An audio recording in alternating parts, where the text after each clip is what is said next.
Buenos días, jóvenes. A continuación, entonces, efectuaremos la explicación y retroalimentación de la segunda parte de la guía de síntesis número 2.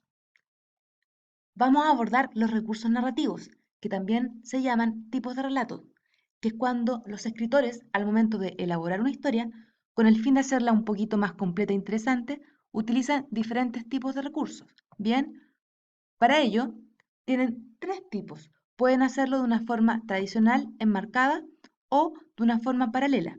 En primer lugar, la tradicional es la técnica común que vienen empleando en los cuentos infantiles y los relatos que son tradicionales. Por ejemplo, cuando nosotros vemos que en una obra se centra solamente en una sola historia. Ejemplo, El patito feo de Christian Andersen. Lo mismo cuando, por ejemplo, vemos obras como La caperucita roja de Charles Perrault, en donde solamente la narración gira en torno a ese personaje ficcional. Es el centro uno o algunos personajes, en donde solamente se trabaja solo una historia. En cambio, para hacerlo un poquito más interesante, actualmente los autores trabajan otro tipo de textos, por ejemplo, la narración enmarcada, que pasa a ser una técnica más compleja, ya que en esta, ojo, se van a incluir una o más historias dentro de otra principal, bien, las que se pueden o no relacionar entre sí. Para poder conectar este relato o los relatos enmarcados, el narrador acá lo puede hacer por sí solo o empleando la voz de un personaje de la historia principal para dar paso así a la otra historia. Por eso también se le va a conocer como puesta en abismo o cajas chinas, incluso técnica de las matrioscas, cuando son varias las historias que están insertas, están dentro unas de otras, tal como por ejemplo se efectúa en obras como El Quijote de la Mancha de Miguel de Cervantes o en la recopilación medieval oriental de Las Mil y Una Noches. Bien, acá yo les coloqué un dibujo en donde aparece, por ejemplo, que yo tengo una historia que es mayor y a ese le llamo relato principal y dentro de ese relato yo voy a emplear el relato enmarcado, que es la historia que está dentro de esa obra. Lo mismo como las matrioscas rusas, ¿cierto? En donde yo voy a encontrar que esta pequeñita, que es una historia ya enmarcada, va a estar dentro de otra historia y así sucesivamente hasta llegar a la historia principal, que es la que contiene a todo el resto de las historias que son secundarias.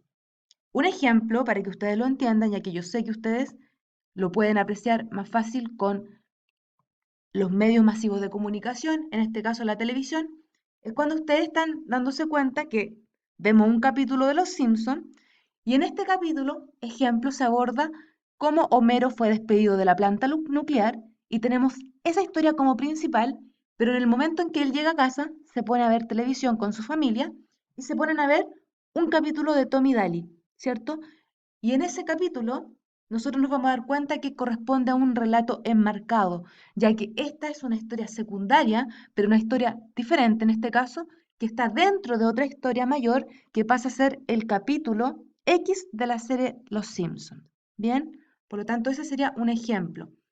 Tenemos otros ejemplos, como en la literatura que yo ya les nombré anteriormente, en El Quijote de la Mancha, en donde tenemos que la historia principal es la que alude a su protagonista, que es Alonso Quijano, un loco cuerdo que va teniendo diferentes aventuras, ¿cierto?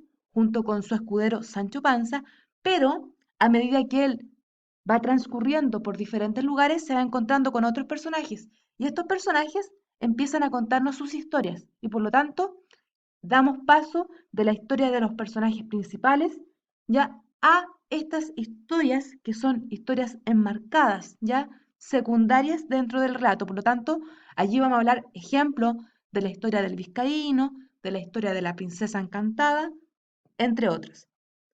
Y tenemos finalmente el tercer tipo de relato o narración, que es la paralela, en donde el mundo narrado se estructura por medio de dos historias que transcurren en un marco espacial y temporal diferente, pero ojo, con una cronología similar, es decir, los acontecimientos siguen una secuencia parecida.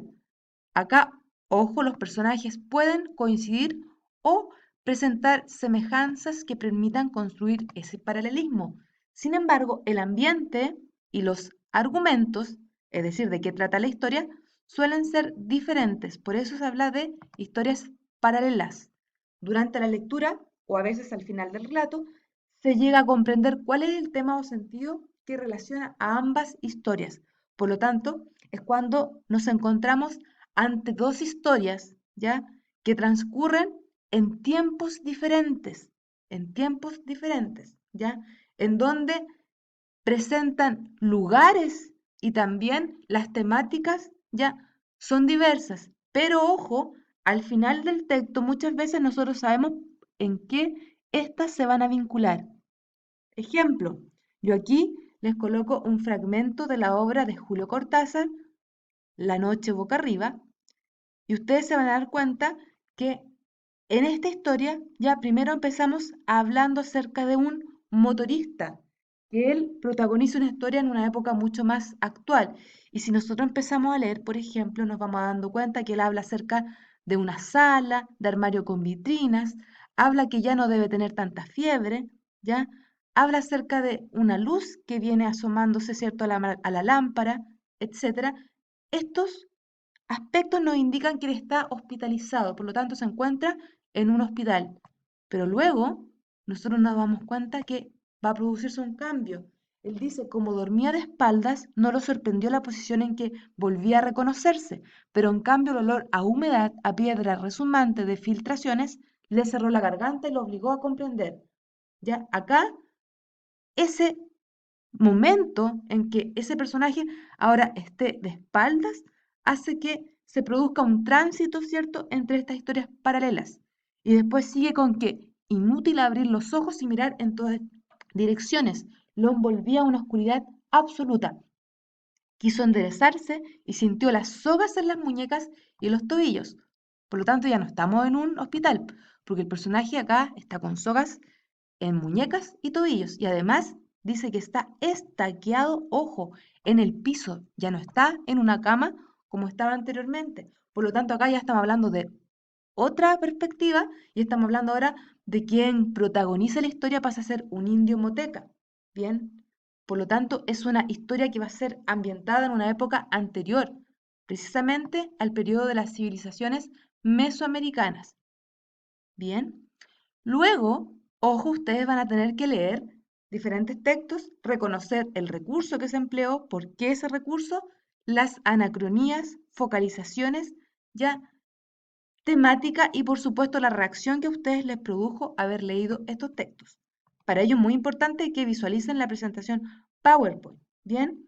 En donde yo vamos a leer el primero, por ejemplo, y yo les voy a ayudar en el primero. Dice, para Lucy era el momento glorioso en que debía defender su tesis ante el consejo. Sabía que entre estos estaría su profesor guía, lo que le daba mayor seguridad. No obstante, también su jefe de carrera, con el cual había tenido más de un impasse. Era el instante de enfrentar sus miedos. Ella se visualizó en medio del escenario y todos aplaudiéndola.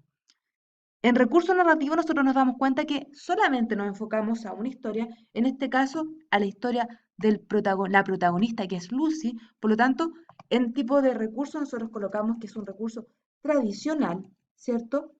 Y en la justificación vamos a decir por qué se enfoca en solo una historia principal. Y en anacronía y clasificación, acá ustedes tenían que ver la presentación PowerPoint. Recordemos que una anacronía es una ruptura temporal en donde yo puedo hacer un viaje hacia atrás, pasado o hacia el futuro.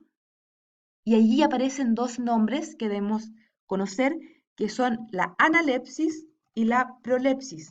Bien, y en la analepsis yo tengo que identificar, por ejemplo, si es un retroceso breve, es decir, un flashback, ¿ya? O es un retroceso un tanto más largo, más extenso, si es un raconto. Por lo tanto, a partir de eso, yo tengo que determinar si hay un recuerdo o no. En el caso de que yo efectúe un viaje hacia el futuro, voy a hablar de prolepsis. Y en este salto temporal o anticipación al futuro, yo puedo hablar acerca de un flash forward o puedo hablar acerca de una premonición. Premonición cuando vamos a abordar una idea ya o una visión mucho más amplia, con detalle, de forma más minuciosa. Y en este caso, ¿qué tenemos? Tenemos que ella se visualizó en medio del escenario todos aplaudiéndola, por lo tanto ella tuvo una visión al futuro. Vamos a decir que es una prolepsis y ustedes van a tener que determinar el tipo específico, ¿cierto? Si es un flash forward o es una premonición. Flash forward si solamente es una prospección fugaz, rápida al futuro, o ya es premonición cuando es una visión mucho más amplia, de forma más minuciosa, exhaustiva. Luego veamos la focalización o la, vamos a colocar acá, recordemos que era prolepsis, ya, y punto suspensivo, ya que ustedes tienen que señalar la especificación. Narrador y focalización, para Lucy, estamos hablando en tercera persona, era el momento glorioso. ¿Cómo sé yo que era el momento glorioso, cierto? Acá estamos ante un narrador que lo sabe todo, porque incluso él sabe que esta persona se visualizó, o sea, sabe esta anticipación que ella tuvo. Por lo tanto, vamos a decir que es un narrador que está fuera de la historia, que es un narrador hetero-diegético. Ya, ahora ustedes tienen que decir cuál es ese narrador que está fuera de la historia, pero que lo sabe todo. ¿Bien? Recordemos que ese es un omnipotente, un semidios. Focalización. Este narrador, recordemos como lo sabe todo, sabe la perspectiva del mundo creado en 360 grados. 360 grados. Eso quiere decir que sabe lo que sienten, lo que piensan y cómo actúan los personajes. Por lo tanto, tiene una focalización que es cero. Así se llama cuando la focalización es total. Otras focalizaciones, otras, son la interna, recordemos, que es cuando los personajes participan de la obra, cuando hablamos de protagonistas, de testigos, o focalización externa, cuando el personaje está fuera y solamente se limita a observar, como en el caso de narradores objetivos, también llamados narrador de conocimiento relativo. Luego, el tema, ustedes me lo pueden decir, ¿cierto? Sin problemas, y la reacción ya es personal. Lo mismo tienen que hacer con los textos 2 o 3. Si en el primero ya era tradicional, quizás el segundo también puede ser tradicional, se puede repetir o puede ser otro tipo de recurso como la narración enmarcada, una historia está dentro de la otra o la relación paralela. Y en esta narración paralela es cuando nosotros nos encontramos con dos historias que son diferentes. Seguimos con nuestra guía y luego tienen que expresar la finalidad en común que tienen esos textos y por qué. Y en la letra B tienen que completar la tabla en relación al estereotipo literario, los recursos lingüísticos y su intencionalidad. Recordemos que acá, en estereotipos, había muchos tipos de personajes a partir de características que se reiteraban, es decir, que se mantenían fijas en el tiempo ya y en el espacio. Para eso nos vamos a ir ahora a visualizar la presentación PowerPoint para que podamos ya concretar o desarrollar un poquito más exhaustiva ya esta explicación. Nos vemos en la tercera cápsula.